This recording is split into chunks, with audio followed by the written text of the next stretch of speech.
नमस्कार।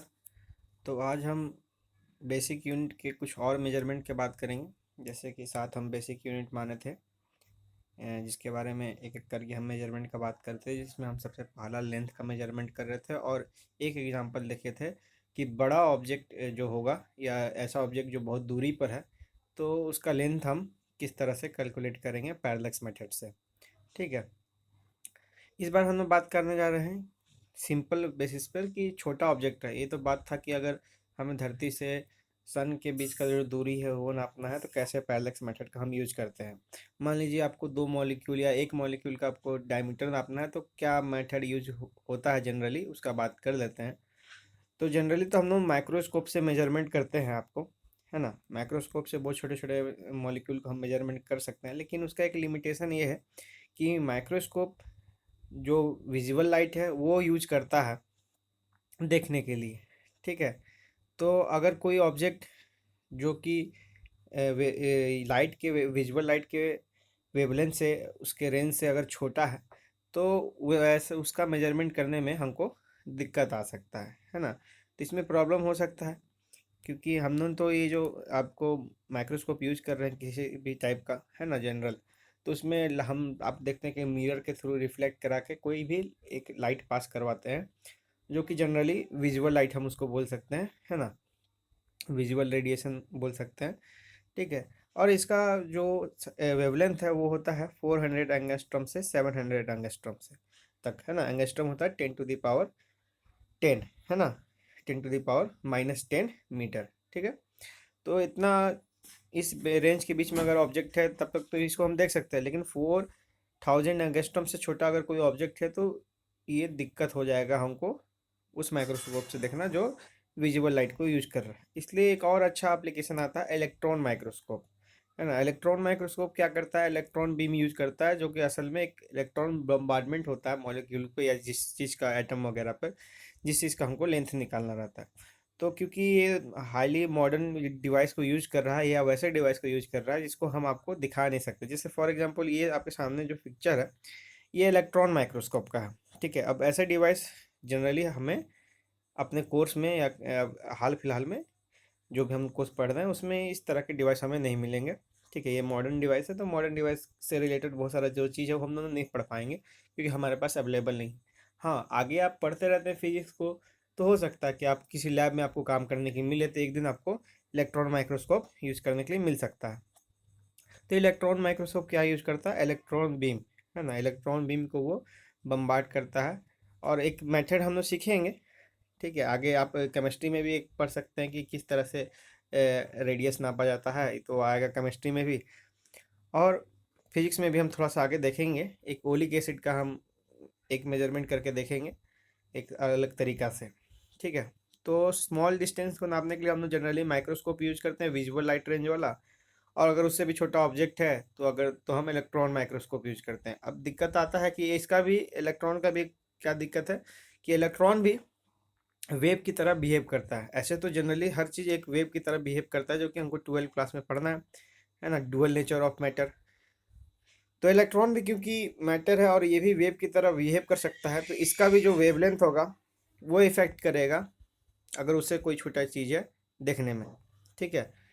तो वहाँ पर ये प्रॉब्लम आ सकता है, अगर उससे भी कोई छोटा चीज़ हो गया तो देखने में या हमको उसका लेंथ मेजर करने में हमको दिक्कत हो सकता है। और इससे छोटा चीज़ है ना, आज हम लोग क्वार्क वगैरह का नाम सुनते हैं क्वांटम फिजिक्स में, या आप अभी तक नहीं सुने हैं तो आगे सुन सकते हैं।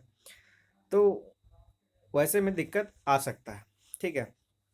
तो जनरली हम इन डिवाइसों को यूज करके स्मॉल डिस्टेंस या मॉलिक्यूलर डिस्टेंस हम पता करते हैं। ठीक है। तो ये तो बात था कि बड़ा या छोटा लेंथ को अगर हमको नापना है तो कैसे कैसे कर सकते हैं। तो हमारे एक रेंज में या हमारे यूज के लिए एक हमने मेथड सीखा, पैरेलक्स मेथड।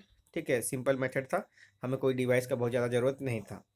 जबकि हम देख रहे हैं कि स्मॉलर साइज़ के ऑब्जेक्ट को नापने के लिए हमें बहुत हैवी मॉडर्न डिवाइस का ज़रूरत पड़ रहा है। ठीक है। तो ये बात था लेंथ का। जनरल में एक और बात किए थे कि लेंथ में अब मिडिल पार्ट भी है, बहुत सारा ऑब्जेक्ट है, जैसे कि वायर का डायमीटर हो गया, किसी रेक्टेंगुलर सॉरी किसी सिलेंड्रिकल या किसी स्फेरिकल ऑब्जेक्ट का रेडियस निकालना हो गया, वो आप सिंपल स्केल से नहीं निकाल सकते हैं। तो इन सब कुछ मेथड है, इन सब कुछ जो ऑब्जेक्ट है, इनका जो रेडियस हो गया, ये सब निकालने का हम मेथड इस बार प्रैक्टिकल में सीखने वाले हैं। तो कुछ मेथड आप सीखने भी वाले हैं इस बार, है ना। 11th के प्रैक्टिकल में कुछ मेथड सीखने हैं, जैसे आप स्क्रू गेज का यूज सीखेंगे, किस तरह से स्क्रू गेज का हम लोग यूज करके वायर या किसी भी थिन ऑब्जेक्ट का रेडियस वगैरह निकाल सकते हैं, ठीक है।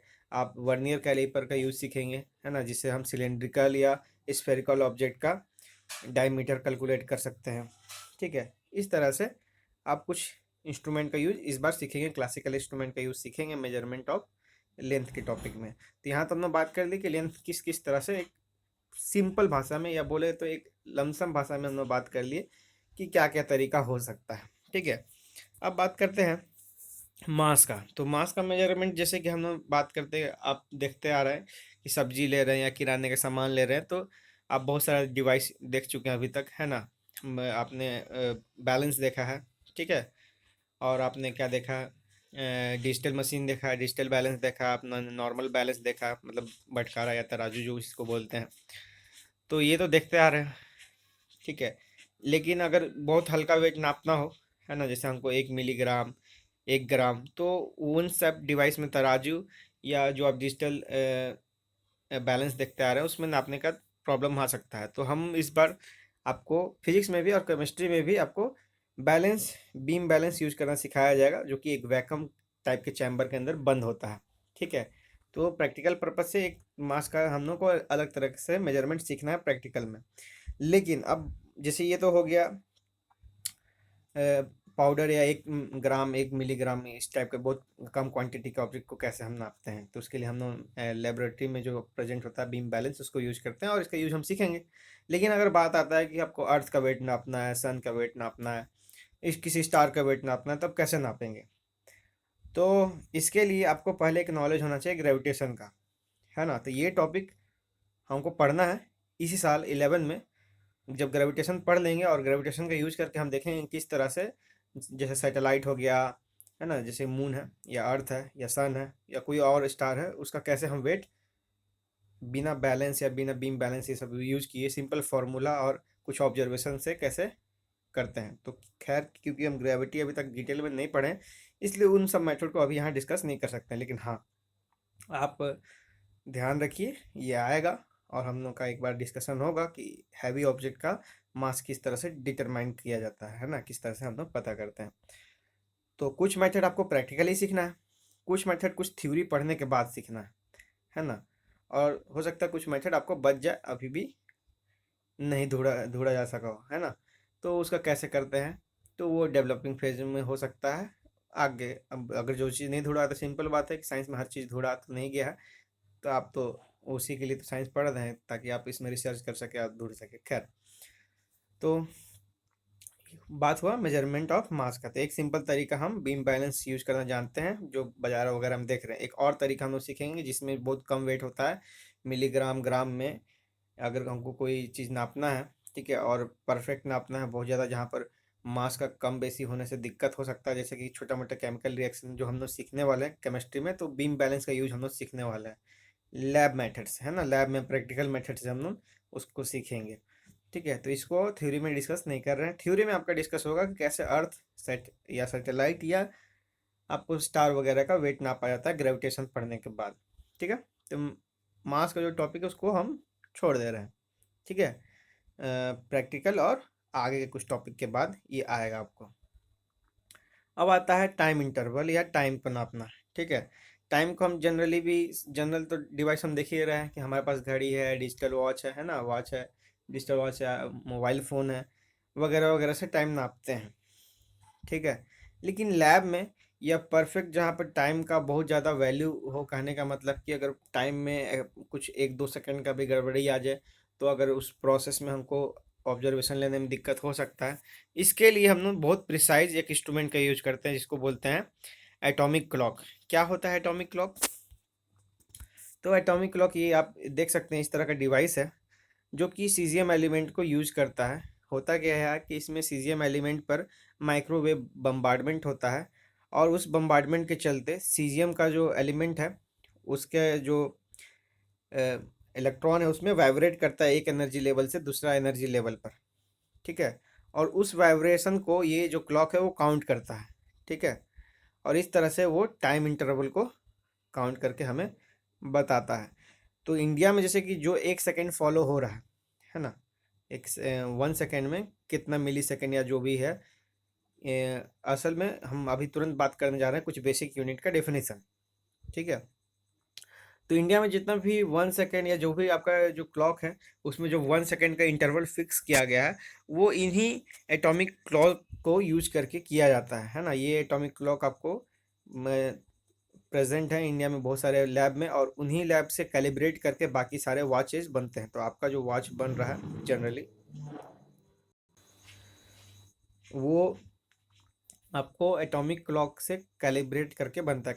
कैलिब्रेशन क्या होता है? कैलिब्रेशन होता है कि हम जो स्टैंडर्ड ले रहे हैं ना वो किसी से कंपेयर करके एक, कहने का मतलब कैलिब्रेशन होता है कि बैलेंस करना, है ना, मतलब न्यूट्रल करना हमें, ठीक है। कैलिब्रेशन एक होता है कि डिवाइस को फिक्स करना, उसका डिफ़ॉल्ट या बोल सकते हैं कि उसका जो मिनिमम क्वांटिटी, नहीं बोले यहाँ थोड़ा वर्ड के चलते हमको समझाने में दिक्कत होता है। प्रैक्टिकली हम इसको दिखा सकते हैं, प्रैक्टिकल में इसका हम लोग डिस्कस कर सकते हैं कि कैलिब्रेशन क्या होता है। अलग अलग डिवाइस को कैलिब्रेट करना होता है, मतलब उसका किसी एक मिनिमम क्वांटिटी को फिक्स करना होता है, ठीक है।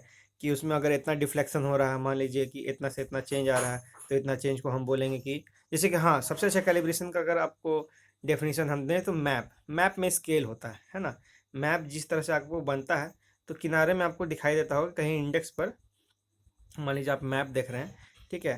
तो ये एक एक कोना पर आपको स्केल होता है और उसमें बोला जाता है कि यहाँ पर जो 1 सेंटीमीटर है इसके बराबर मैप का जो होगा, असल का जो 100 किलोमीटर है मैप का 1 सेंटीमीटर या 2 सेंटीमीटर के बराबर होगा। तो 1 सेंटीमीटर को जो 100 किलोमीटर दिखा रहे हैं मैप में, है ना, यही हुआ एक तरह का कैलिब्रेशन। तो ऐसा बहुत सारा डिवाइस होता है ना, बहुत सारे डिवाइस होते हैं जिनका जो मेजरमेंट है उसको कहीं ना कहीं से किसी से कंपेयर करके कैलिब्रेट किया जाता है, मतलब कि उसमें फिट किया जाता है ना, कि उसको कैसे मेजर करना है, किस तरह का वो काम करेगा कि वो इस चीज़ को मेजर कर पाएगा। तो जैसे एटॉमिक क्लॉक है, तो एटॉमिक क्लॉक क्या है कि एटॉमिक क्लॉक में आपको जो ये बम्बार्डमेंट हो रहा है माइक्रोवेव का और जो सीजियम एलिमेंट वाइब्रेट कर रहा है उसका जो होता है वाइब्रेशन काउंट करते हैं, और लगभग उसका हम कितना वाइब्रेशन काउंट करते हैं, 9 × 10⁻⁹ वाइब्रेशन को काउंट करते हैं। और ये जो वाइब्रेशन है उसको हम 1 सेकेंड बोलते हैं, ठीक है। तो ये 1 सेकेंड का कैलिब्रेशन हुआ कि 1 सेकेंड का कैलिब्रेशन कैसे हुआ कि इस डिवाइस में इतना वाइब्रेशन में जो समय लग रहा है उसको हम बोल रहे हैं 1 सेकेंड, ठीक है। तो यही होता है एक तरह से कैलिब्रेशन, है ना।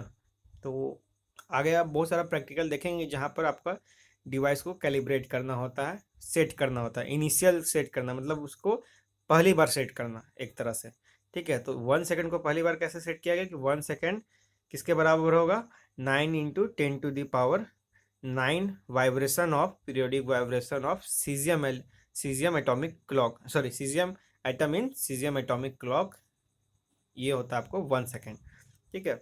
तो इस तरह से आपका 1 सेकेंड बना, और फिर 1 सेकेंड के आधार पर जो आपकी घड़ी में टाइम चल रहा है वो ऐसे चल रहा है। तो सारा जो घड़ी है वो किससे आपको कैलिब्रेट हुआ है, जो हमारा बड़े लेबोरेटरी में प्रेजेंट है एटॉमिक क्लॉक, उससे कैलिब्रेट किया गया है ना। जैसे कि आपने अभी तक पढ़ते आ रहे थे कि जो हम स्टैंडर्ड फॉलो करते हैं टाइम का, वो टाइम जोन के आधार पर है ना। ग्रीनविच मीरिडियन टाइम है आपको, उसको कैसे यूज करते हैं, और इंडिया का अपना एक अलग टाइम यूनिट है उसको कैसे यूज करते हैं, ठीक है। हाँ, ठीक है। तो इस तरह से आप समझ सकते हैं कैलिब्रेशन क्या होता है और किस तरह से एटॉमिक क्लॉक काम करता है। और यही आपके किसी भी घड़ी या किसी भी क्लॉक का बेस है ना। जो भी इसमें 1 सेकेंड काउंट होगा वही उसी के अनुसार कोई भी घड़ी जो है आपको, चाहे घर में या ऑफिस में जो भी घड़ी दिखाई दे रहा है वो एटॉमिक क्लॉक से कैलिब्रेट होता है ना। तो इस तरह से हम लोग टाइम इंटरवल को मेजर करते हैं, ठीक। अब आते हैं बेसिक यूनिट पे फिर से, है ना। अभी तक हम यूनिट का कुछ जैसे लेंथ, मास और टाइम का हम मेजरमेंट देखिए किस तरह से कुछ अलग अलग तरीका होता है मेजरमेंट का, कुछ बेसिक तरीका होता है मेजरमेंट का। अब एक बार हम लोग बेसिक यूनिट का जो 7 बेसिक यूनिट है उसमें हम फिलहाल तो आपको ऐसे तो डेफिनेशन सातों को बता सकते हैं, लेकिन हम फिलहाल 4 का डिस्कशन करेंगे, 3 को छोड़ देंगे क्योंकि वो आगे आपको कोर्स में आएगा, ठीक है, और उसका वहाँ डेफिनेशन हो जाएगा। तो बात करते हैं 1 मीटर का, ठीक है, कि 1 मीटर का जो लेंथ आप देख रहे हैं, है ना, आप जनरली कपड़े की दुकान पे आते हैं तो आप एक स्केल देखते हैं जिसको मीटर स्केल बोलते हैं, वो 1 मीटर का होता है। तो वो उतना ही क्यों हो, उससे छोटा या कम या ज़्यादा क्यों नहीं है, हर जगह उतने बराबर क्यों है, कहाँ से वो लेंथ आया? तो असल में वो लेंथ के क्या होता है कि वो लेंथ होता है 1 मीटर, जो लेंथ होता है, सॉरी 1 मिनट, हाँ, तो 1 मीटर जो लेंथ होता है वो किसके बराबर होता है कि जो लाइट है वो एक डिस्टेंस ट्रेवल करेगा कितना सेकंड में, 10 टू द पावर 8 इतना सेकंड में लाइट जितना भी डिस्टेंस ट्रेवल करेगा, ठीक है, उसी को बोलते हैं 1 मीटर। आपने एक बात पढ़ा होगा सिंपली कि लाइट जो है, आपने पढ़ा होगा कि लाइट का स्पीड क्या है, तो लाइट का स्पीड है भाई कि 3 × 10⁻⁸मीटर पर सेकंड, ठीक है। अब लाइट की स्पीड ये फिक्स है, ये यूनिवर्सल स्पीड है ना, तो ये फिक्स है, वैक्यूम में इसका यही स्पीड है ना। कहीं भी अभी अगर हम वैक्यूम का बात करें तो उसमें लाइट इतने स्पीड से ट्रैवल कर रहा है, मतलब इतना मीटर ट्रैवल कर रहा है 1 सेकंड में। तो इसको अब अगर सिंपली यहीं से आप कन्वर्ट करें तो आपको 1 मीटर मिल सकता है कि 1 मीटर क्या बराबर हो जाएगा, 1 मीटर बराबर हो जाएगा कि वो डिस्टेंस जो कि 1/3 × 10⁸ सॉरी 10⁸ सेकंड में कवर किया जा सके। इतने सेकंड में कवर किए जाने वाला जो डिस्टेंस है लाइट के द्वारा वैक्यूम में, उसी को बोलेंगे 1 मीटर। तो ये है बेसिक 1 मीटर के डेफिनेशन का, कि असल में जो वो 1 मीटर है वो कहाँ से मेजर करके लेके आया गया है, ये लैब में मेजर हुआ है और उसके बाद फिर हम लोग इसको स्टैंडर्ड बना दिए, ठीक है। तो 1 मीटर कहाँ से फिक्स हुआ कि उतना ही साइज रहेगा, मान लीजिए कभी कुछ होता है, ठीक है, तो कुछ होने का मतलब अभी हम बात करेंगे क्या हम बोल रहे हैं, कुछ होने का कहने का मतलब कुछ चेंजेस आते हैं जिसके कारण हमको यूनिट में डिफरेंस आ सकता है।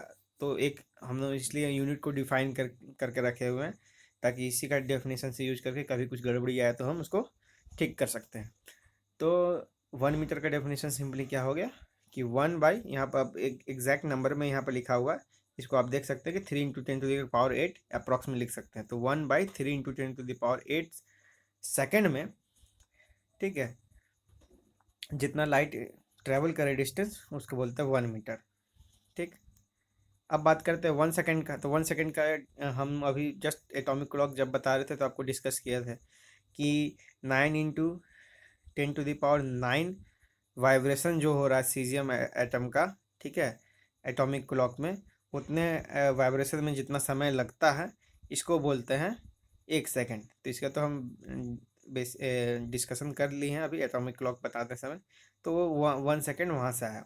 मोल क्या होता है कि मोल होता है कि कार्बन 12 जो होता है, ठीक है, कार्बन 12 जो एलिमेंट है उसका 0.12 किलोग्राम, है ना, इतना ग्राम में जो अमाउंट ऑफ सब्सटेंस हो, जो नंबर ऑफ एटम मॉलिक्यूल जो भी हो, उतना 1 मोल होगा, जिसको हम जानते हैं वो कितना होता है आपको 6.022 इंटू 10⁻23, है ना, 23, सॉरी 22, शायद मिस्टेक हो गया मेरे से, देख लीजिएगा, आप चेक कर लीजिए, 22 है, 23 हमको यहाँ गलती से 23 निकल गया, मेरे ख्याल से 22 है ना, थोड़ा सा देख लीजिएगा यहाँ पर।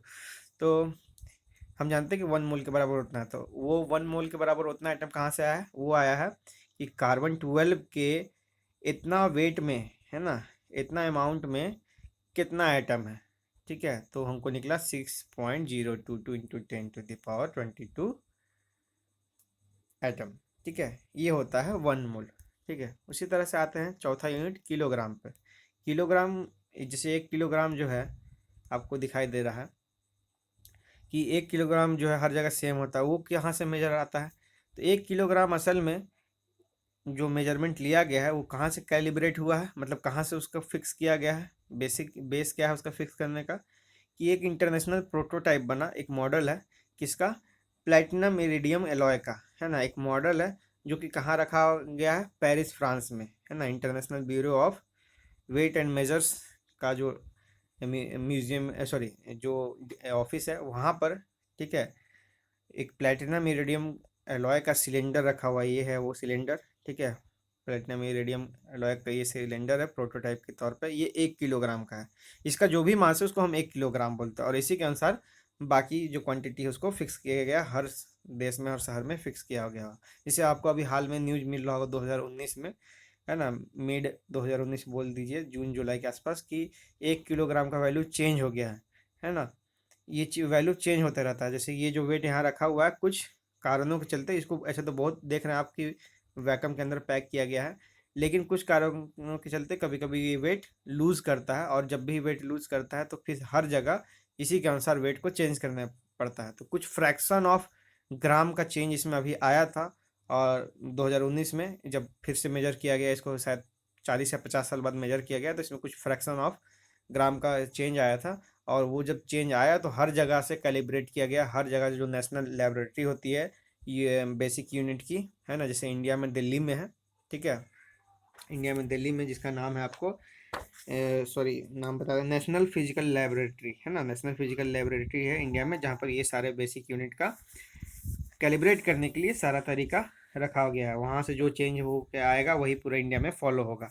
और वो लैब, है ना, नेशनल फिजिकल लेबोरेटरी जो दिल्ली में, वो फॉलो करती है पेरिस के international bureau of weight and measure को, ठीक है। और वहाँ पर क्या लिखा रखा हुआ है, 1 किलोग्राम का प्लेटिनम इरोडियम का एलॉय रखा हुआ है। ये 1 किलोग्राम, इसका जो भी मास है उसको हम 1 किलोग्राम माने हैं, और उसी के अनुसार सारा मास फिक्स हुआ है ना। तो आप जैसे अगर सोचते होंगे कि 1 किलोग्राम में उतना ही क्यों होता है, उससे ज़्यादा क्यों नहीं होता है, उससे कम क्यों नहीं होता, या 1 मीटर में उससे ज़्यादा क्यों नहीं होता, कम क्यों नहीं होता, उतना ही क्यों होता, कहाँ से आया, तो इसका आंसर आपको मिल गया है ना, कि 1 किलोग्राम में जो अमाउंट है, या 1 सेकेंड में जितना टाइम इंटरवल है, या 1 किलोग्राम में जितना वेट है, वो कहाँ से फिक्स किया गया उतना, ठीक है। इसके बाद और 7 यूनिट में आपको बच्चा टेम्परेचर के लिए जो कैल्विन यूज करते हैं, तो 1 कैल्विन का बात कर सकते हैं। करंट के लिए हम लोग एम्पियर यूज कर सकते हैं, सॉरी यूज करते हैं, और एम्पियर का बात करते हैं तो 1 एम्पियर, 1 कैल्विन, और सॉरी सातवां जो सबसे लास्ट है वो था लुमिनोसिटी, है ना, जो कैंडेला से नापते हैं। तो ये 3 का डेफिनेशन बच गया है। इन 3 में से 2 का डेफिनेशन आप 11-12 में पढ़ लेंगे, है ना, क्योंकि जब वो एक्सपेरिमेंट या तरीका पढ़ेंगे जिसके बेसिस पे 1 एम्पियर और 1 कैल्विन का डेफिनेशन दिया जाएगा, तो ज़्यादा समझ में आएगा। जैसे इसमें समझाने में कोई दिक्कत नहीं था, है ना, आपको सिंपली समझ में आ गया होगा कि 1 किलोग्राम यहाँ से प्लेटिनम इरेडियम से कैसे फिक्स हुआ, और 1 सेकेंड किस तरह से एटॉमिक क्लॉक से फिक्स हुआ, और 2 डेफिनेशन जो है वो आगे हम लोग आएगा, ठीक है। तो ये था कुछ बेसिक यूनिट का डेफिनेशन, मतलब कहाँ से ये बेसिक यूनिट का जो मेजरमेंट है वो डिफाइन हुआ। एक तो उनका बेस डिफाइन हमको पता चल गया कहाँ से ये इनका मेजरमेंट आया, और दूसरा बात हम लोग क्या पढ़े, पिछले 2 वीडियो से हम लोग पढ़ते आ रहे हैं यूनिट मेजरमेंट में, जैसे कि हम लोग कुछ कुछ मेथड पढ़े अलग अलग मेजरमेंट का, जैसे टाइम का देखे, है ना, मास का देखे, मास में बात की कि मैक्सिमम बात हम लोग आगे करने वाले हैं, और लेंथ का एक मेथड देख लिए, पैरेलैक्स मेथड, ठीक है। और मॉलिक्यूलर जो मॉडर्न मेथड से यानी माइक्रोस्कोप से यूज करते हैं वो हम लोग आगे पढ़ेंगे, या आगे अगर कंटिन्यू करते हैं तो हमको मिलेगा। एक और मेथड है जो हमें पढ़ना है सिलेबस में, ओलिक एसिड का मॉलिक्यूल को मेजर करना, ठीक है, उसको हम अगले वीडियो में कवर कर देंगे, ठीक है। इस वीडियो के लिए इतने रखते हैं। तो आप सिंपली देख लिए कि सारे जो 7 बेसिक यूनिट है वो कहाँ से डिफाइन होते हैं, उनका बेस कहाँ से आया, और किस तरह से कॉम्प्लेक्स अलग अलग जो मेजरमेंट का तरीका है उस कैसे आया है। कुछ तरीका हम अभी पढ़ लिए हैं, कुछ तरीका आगे पढ़ने वाले हैं, ठीक है। तो इस वीडियो के लिए इतने कंटेंट रखते हैं। धन्यवाद।